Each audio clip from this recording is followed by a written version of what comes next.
stand for the Pledge of Allegiance. I pledge allegiance to the flag of the United States of America and to the republic for which it stands, one nation, under God, indivisible, with liberty and justice for all.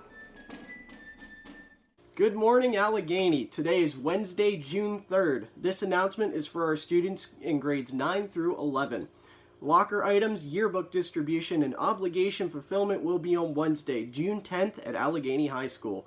Please pay close attention to the designated times that corresponds with the first letter of your last name. Grade 9 will be in the main parking lot. Grade 10 will be at the bus drop-off area, and grade 11 will be in the teacher's parking lot, which is located off of Bishop Walsh Road. Now the times are as follows: 8:30 through 9:15, last names beginning with letters A through E. 9:15 to 10 a.m., last names with letters beginning F through J. 10 a.m. to 10:45, last names with letters beginning K through O. 10:45 to 11:30, last names with letters beginning P through T. And 11:30 through 12:15, last names with letters beginning U through Z. Once again, that is 8:30 to 9:15, last names with letters beginning A through E. 9:15 to 10 a.m., last names with letters beginning F through J. 10 a.m. to 10:45, last names with letters beginning K through O. 10:45 to 11:30, last name with letters beginning P through T. And 11:30 to 12:15, last names with letters beginning U through Z. Once again, the pickup points will be the main parking lot for grade 9, the bus drop-off area for grade 10, and the teacher's parking lot, which is located off of Bishop Walsh Road for grade 11. A bin will be available at each site to drop off your textbooks, and we appreciate your cooperation in abiding by these times. Alright, now we have a message from Miss Loppert.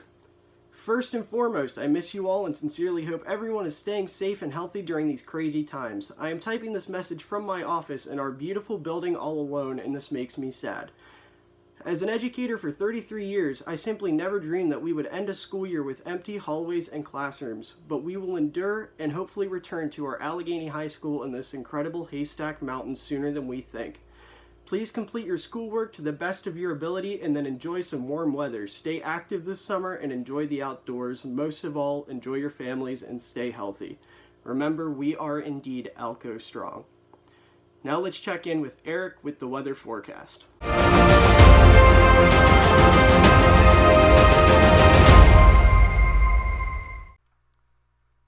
Hey everyone, welcome to a weather briefing detailing today's severe weather threat and also looking at the long-term forecast over the summer. A quick disclaimer, this briefing was made on Tuesday, so the graphic right here, the SPC severe weather outlook, may be a little different to what you're viewing on Wednesday. So you can always go to weatherfix.net on Facebook to view the updated severe weather outlook if anything changed. So let's get right into it. There is going to be a threat of strong to severe thunderstorms this afternoon into the early nighttime hours tonight. Now, a few discrete storms could form during the afternoon and evening. However, the main round of storms is not expected till the late evening and early nighttime hours tonight. Short-range weather models are showing that storms may cross our area between the 7 to 11 p.m. time frame. Storms will most likely be organized into a line. Damaging winds and large hail will be the main severe threat. There is a non-zero tornado threat. It's low, but it is there. And also isolated instances of flash flooding will be possible in the heavier storms. The main problem with the severe threat late this evening at nighttime is storms will be losing daytime heat as they drop down closer to our area, so it is expected that they will be decreasing as they approach our area. We're just going to have to see how far southeast they get. As you can see right there, the slight risk just goes just below Cumberland. It does include most of the area, and it just shows that our area is just right on the boundary between right when storms are expected to go from scattered to just isolated right there. That's the difference between yellow means scattered severe storms, green means isolated severe storms. So we're just going to have to see. I encourage you to stay weather aware and check the forecast frequently today. So now let's look at the long-term forecast over the summer. So this is the 3-month temperature probability outlook valid from this June to August, made by the Climate Prediction Center. And the Climate Prediction Center is forecasting that we could see above normal temperatures relative to average this summer. And then for Rainfall, there is a slight chance that we could see above normal rainfall this summer as well. This is also valid from June to August. So remember, with any of these graphics and forecasts that the Climate Prediction Center puts out, they're very broad, and they just look at the overall pattern. There is going to be anomalies. There's going to be days we're going to be below normal. For temperature and precipitation, there's going to be days when we're above normal, but we're just looking at the overall average and overall pattern of the summer. So just take the generalities right here. And you're saying, okay, Eric, well, this is based off average. What is the averages for temperature and rain here in Cumberland? Well, here they are right here. The two graphics are from weatherspark.com. Here's the average high temperature from June to August. It looks like our average high temperatures are in the upper 70s to upper 80s during the summer, and our average low temperatures are from the mid 50s to mid 60s during the summer. And then for rainfall, we roughly average 2 to 3 inches of rain each month during the summer. So basically the Climate Prediction Center is saying that, hey, we could see above normal temperatures, and we could see above normal rainfall. So we'll just have to see. I encourage you to stay weather aware for today's severe weather event. And that's all I got, everyone. Have a great summer, everyone. Stay tuned. Thanks, Eric. Now we're going to send it over to me with sports.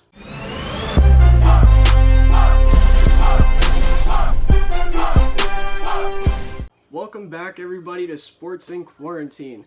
We're going to jump right into things today with our This Day in Sports, taking us back to the year 2018.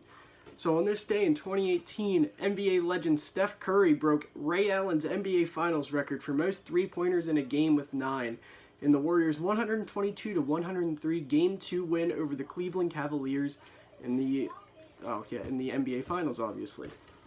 The NBA has announced their plans for their return. This plan includes the NBA facilities opening up at the end of this month. After that, in mid-July, 5 to 10 games will be played at a bubble site, which will either be in Las Vegas or Disney World Orlando. And then after that, the playoffs will follow. Now, in this plan as well, only 22 of the 30 NBA teams will be involved, so your top 22 teams.